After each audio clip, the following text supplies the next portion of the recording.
So I'm Blake Nemeth, and this is the Synthtar, um, which is inspired as sort of like a fusion between a regular guitar and Guitar Hero, because those are both some of my hobbies, and I find myself without either of them way too often when I come to college.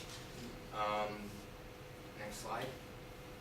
So uses: hobby playing, professional playing, composing. I actually finished the composing part last night. You can hook it up to a computer with USB MIDI and record stuff. I have a demo at the end. Competitive aspects against existing products. So all these buttons are replaceable mechanical switches, and you can get different colors. There's way too much about mechanical switches to go into in this presentation. It's really a matter of preference. I went with MX Browns for this because they're the quietest. General idea: synthesizer, easy to play, comfortable for Guitar Hero players and guitar players. Those lights are flickering. Okay. This is what it looks like, sort of. I moved it around when I prototyped it this week. So this is now on the side here, so you can see it when it's playing. These shifted down, these moved up here, except for these two. These shifted over here, and the speakers moved down here. So it doesn't look like that anymore, but it sort of does. Next slide. So here's my system diagram. It does not look like the other system diagrams because I am way too used to doing UML diagrams. So here we go. You have your inputs over here, and that's everything you do to interact with the system. So there's potentiometers and a whammy bar for adjusting pitch shift, bend, and the potentiometers are customizable for different effects of your envelope for the synth. I don't have a slide set on envelopes. It's in my user's manual though. So, those buttons interact with the TNC, which is my main microcontroller that deals with the inputs, and if it needs to write to the screen, it talks to this nano that talks to Nice Squared CLCD and my indicator LEDs. I'll get into why I did that a bit later. And then it talks to this MIDI codec, the VS1053B, which converts those MIDI commands into audio, which can go to either a 3.5mm jack out or the internal audio amp. And then if you don't want to output via sound, you can output via USB MIDI to just use it as a regular MIDI controller. So here's configuration diagrams. If you're a composer and you want to do it USB MIDI, you just plug it right in. It'll recognize it. It'll say Synthtar. That was something I got working at like 3 in the morning. For professionals, if you were Aaron and you wanted to plug this into an effects rack, you could just get a 1/4-inch adapter, plug it right in, it'd be fine. And if you're just noodling around, you can plug in speakers, like any powered speakers, a pair of headphones, or you can use the internal speakers that are built in. Features and specs, these are sort of mixed. It's got that codec, which has a ton of features that I am barely using. Multiple channel audio, has a ton of instruments. One of them is called Goblins. It has USB MIDI, 5-volt power, 4-note polyphony. It can actually get more than that, but it's limited by my software, and because there are only 4 string buttons. I'll get into the playstyle a bit later. Easily accessible chords, that's another big thing, this was designed around being able to access chords. Custom tunings ties into that chord thing, and user configurable buttons, which are really important for anyone who wants to feel comfortable with their instrument. So the play style. So there's 4 neck buttons, numbered 1, 2, 4, and 8, and then they sum up 0 to 15, and then that decides what the bass note of your chord is. And then the buttons on the body, the 4 main ones, choose the note out of that chord. And then there are 2 switches below those 4 main ones that toggle 2 of the keys to 1/2 step lower so you can access some other chords. And all of this ends up just giving you a ton of options. I did the math, and it's 84 unique chords in a single tuning with just those 10 buttons.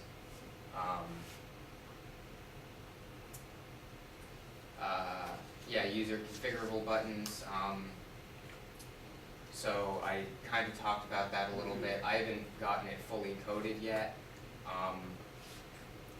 but I have a ton of ideas that are, I think, in the user's manual. Next slide. Okay, so here's more on playstyle. This is explaining it visually. You have the 0 to 15. That's your sum. That decides your group note. And then these are the neck buttons. And then to choose a chord out of that, you use this combination of the body buttons. The M stands for that string being toggled minor, which is the 1/2 step lower setting. So that means in each one of these you can hit 7 chords, which is how I got that 82 or 84, 15 times 7. Math is hard. Anyway, next slide. Here's my overall schematic. It is very hard to read. This is just so you can see it as a whole. The next slides are going to be broken up piece by piece. Or I'm going to go into matrix input first. Okay, so this is my key input matrix. This is how I deal with getting all my inputs. So basically what I do is, since I control these states, I can have only this one high, and then I can read only those 4 button states. And then these diodes prevent current going back through. So you can see, sort of, I should have made that different color. This scrolls through the 4 different state, or 5 of the columns being toggled, and it shows the current flow and the button states here. So let's see if I can catch up with it. That's it. And then I have waveforms here. Charges up pretty much instantly. Discharge takes a while because it discharges from the capacitor in the FET for the microcontroller pin. This is a really good system. I liked it. I did the math for it, and it uses really little power, and it uses fewer pins. And I'm going to start using these a lot more, I think. Next slide. Okay, so this is the schematics for my matrix input, and some waveforms of when I was polling it. This is actually an old picture. I couldn't find a newer one. I changed my polling to 8 milliseconds instead of 5, just as a matter of personal preference when I was debugging it, because I was getting some weird stuff that ended up being a resistor that wasn't in all the way. Next slide. So analog inputs, these are all just 10K pots. Even the joystick is internally a 10K pot. and I toggle them with an active pin from the microcontroller so they're not draining power all the time.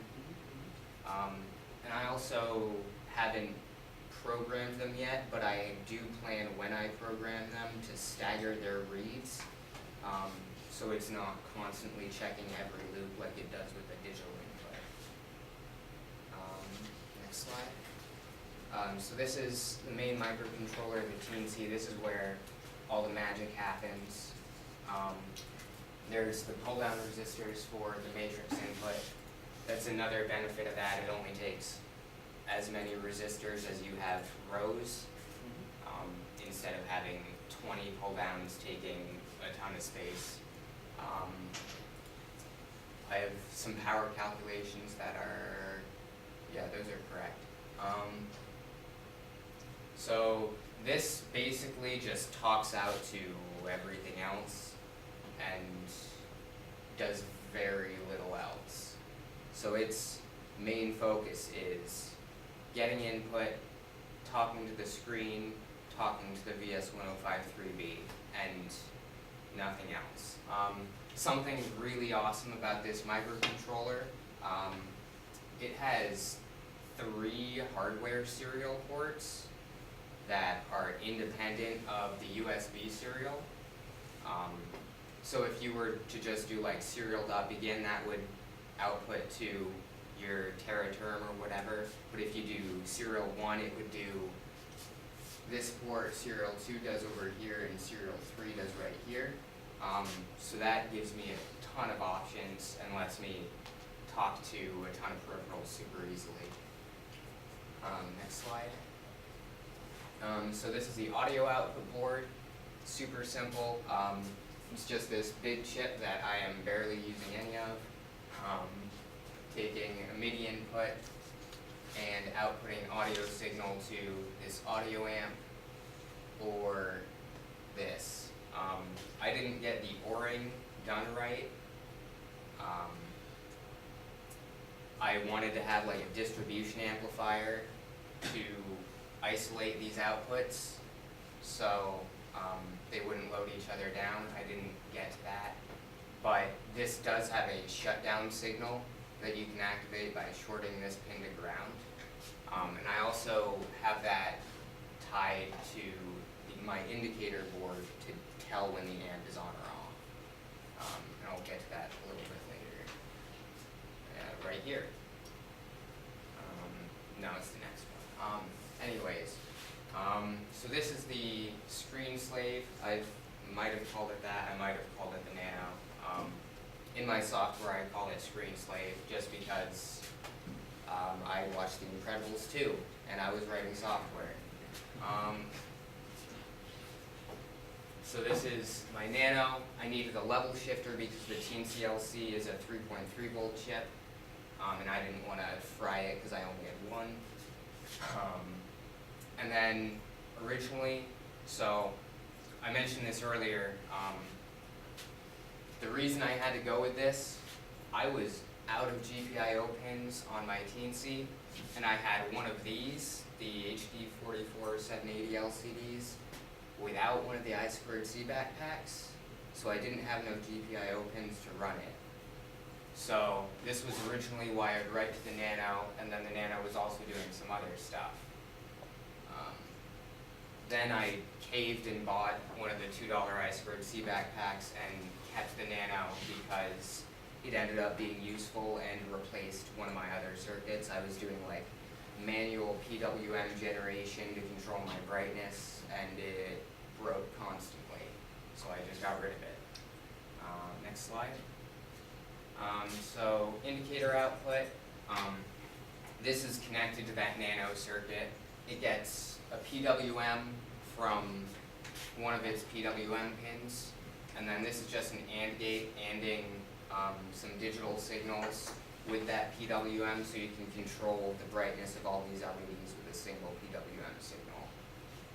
And then these are just decoupling caps for that, and I forgot to connect them.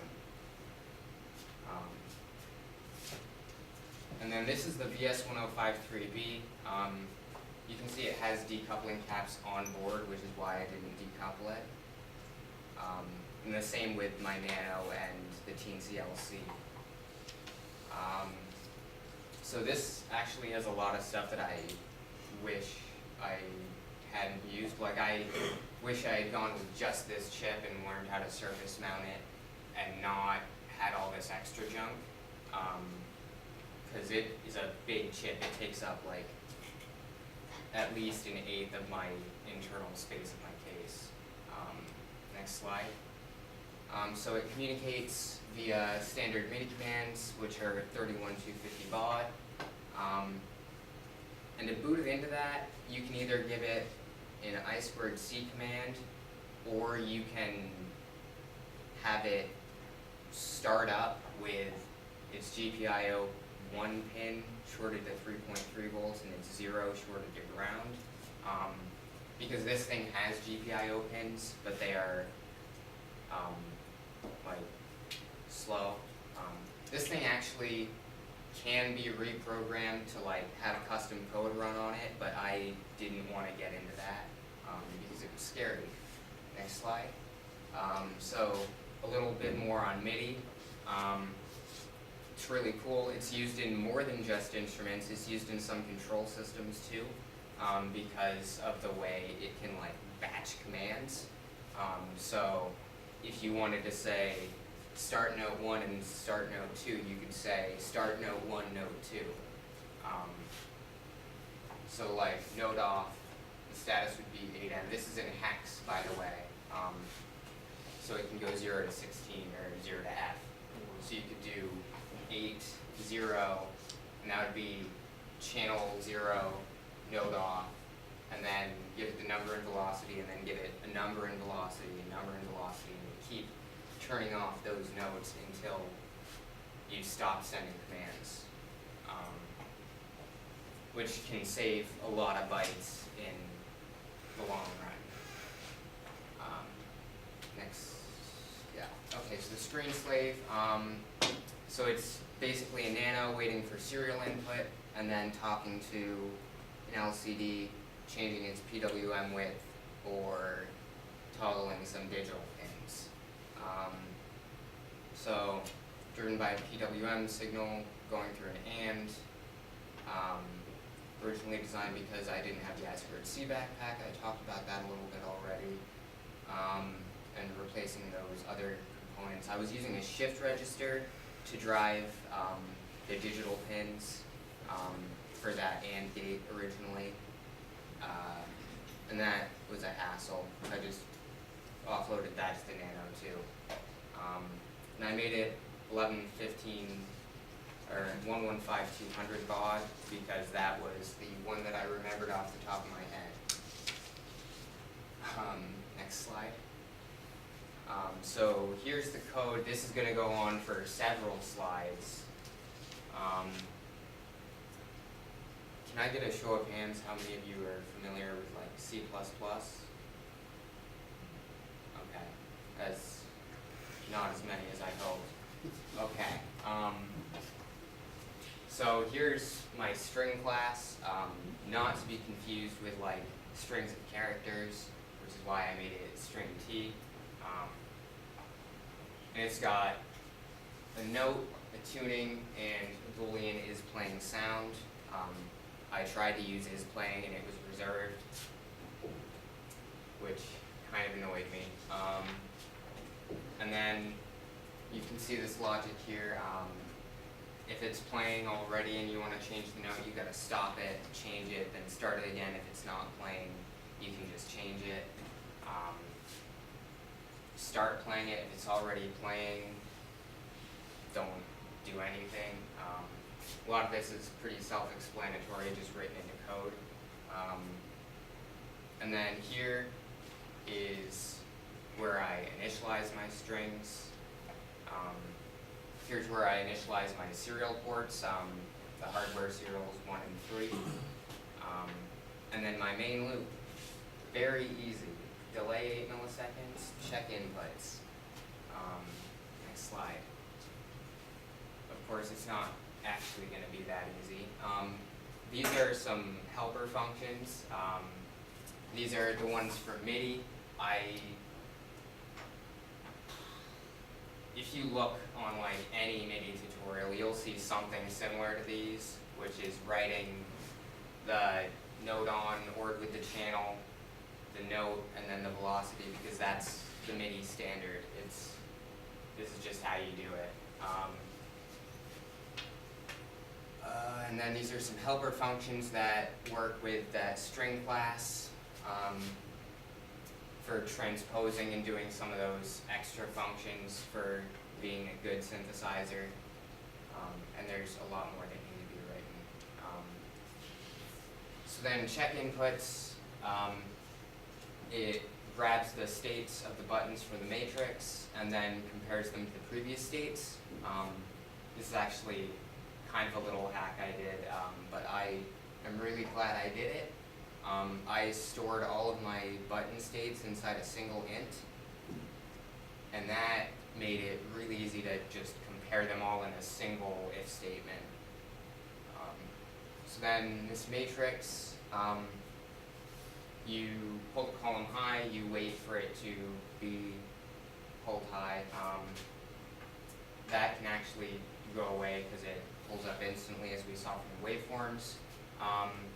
And then you read all the rows, and then you pull it low, you wait for it to be actually low, and then you pull the next pin up. And that is so you don't pick up the previous button's input as your current button.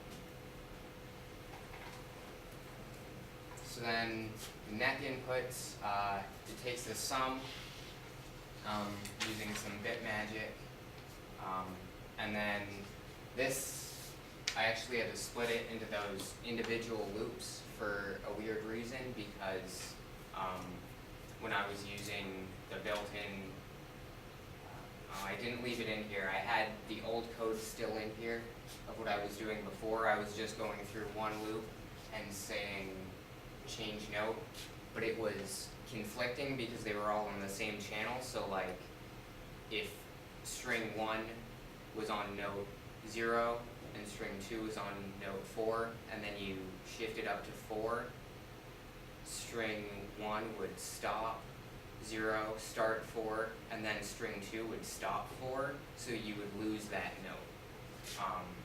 So I had to do those individual loops to avoid that. And then here's me talking to the screen slave. I think, yes. I just do it as individual bytes instead of a string like I did in my test code. Okay. So that's starting screen B, tuning 0.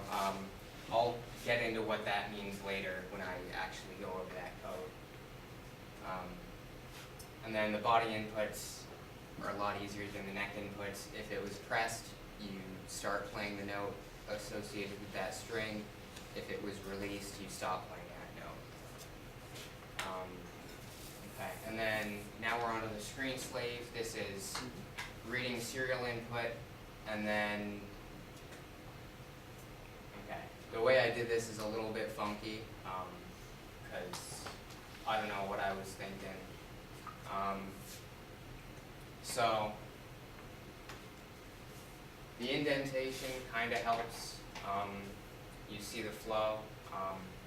So if you haven't received a start yet, then it'll only look for a start. If you have received a start, it'll only look for a command. If you have received a command, it'll check if you have the appropriate amount of data received.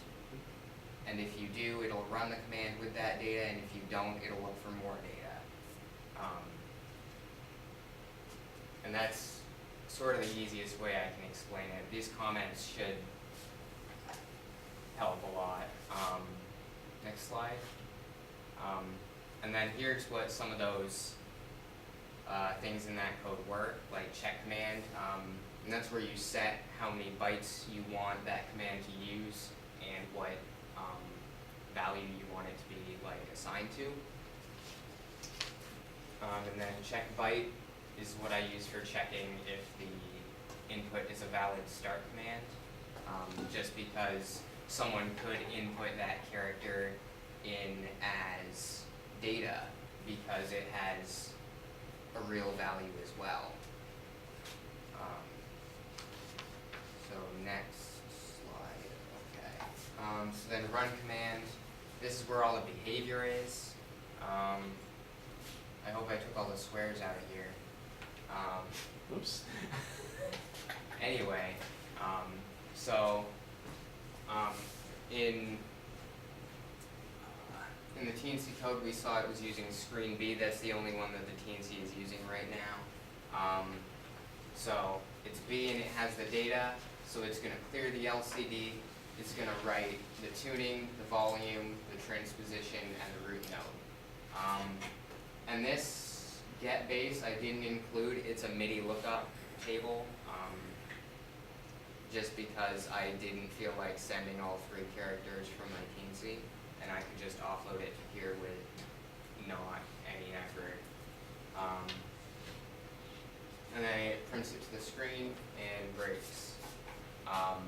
And I have test command, or test strings commented in there that I was using to like test it over serial from my computer to make sure it was actually working.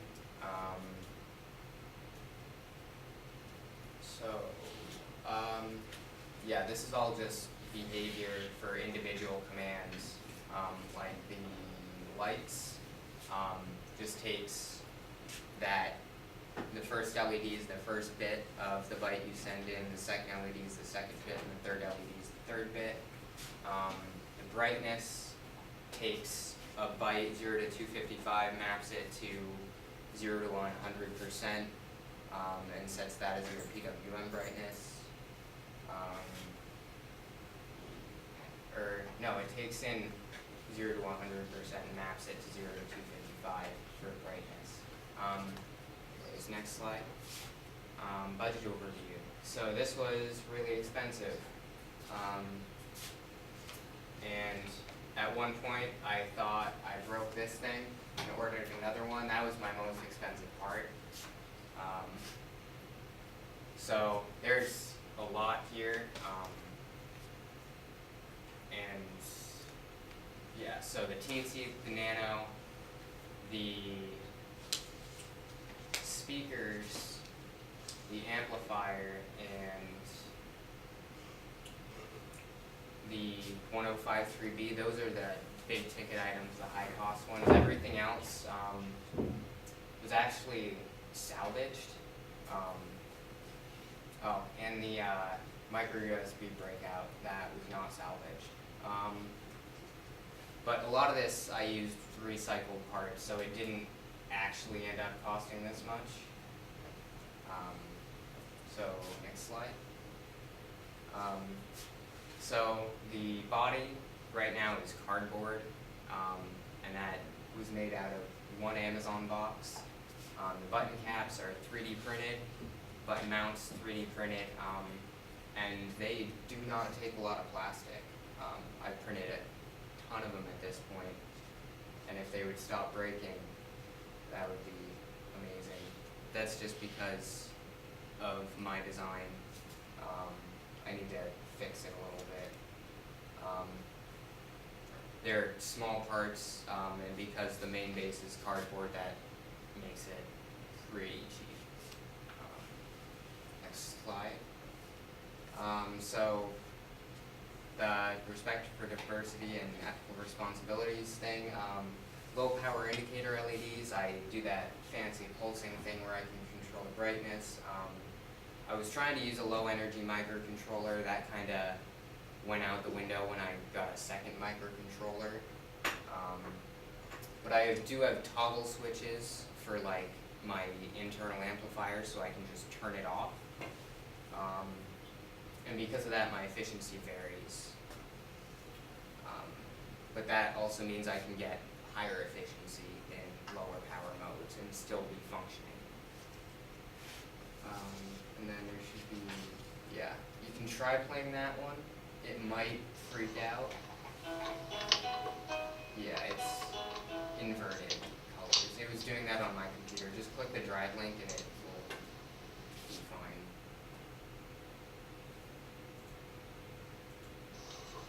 this is an example of the USB MIDI. This is playing through my computer, and then you can see I stop the recording, and it shows up as what I played.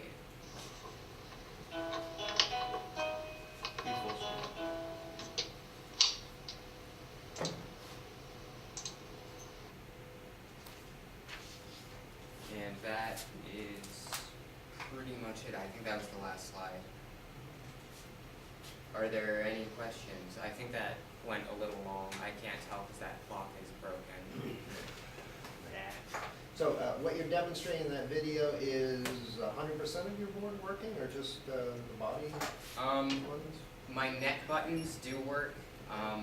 My screen is there and on, but not visible Okay. because my desk is messy and I didn't want to get that in the video. That is most of my boards. I don't have my analog inputs yet because that just needs one more board I need to print and hook up.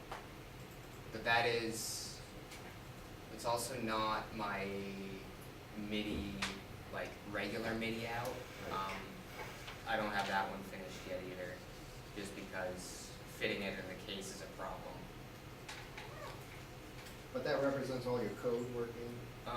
It's Most of it? most of my code. I definitely want to improve it. So of that code, was any of that downloaded, or is that all yours? I mean, I used a couple libraries, and those MIDI commands were like some taken from tutorials because that's just the MIDI standard, but everything else, I've just been writing all over the semester. Yeah, well, I know you've written a lot, I just wanted to, I thought most of it was yours, so that's good. On the power budget, that was back on schematic main MCU slide. You said that was all correct? It was last time I checked at like 3 in the morning. Yeah. So, so the total is? 390 milliwatts. Right. Which works out to less than 80 milliamps. Yeah. So are you battery operating? Or? I was originally going to be battery operating. I ran out of time, so I didn't get that fully figured out. Yeah, no, that's fine. You didn't need to add anything for my purposes.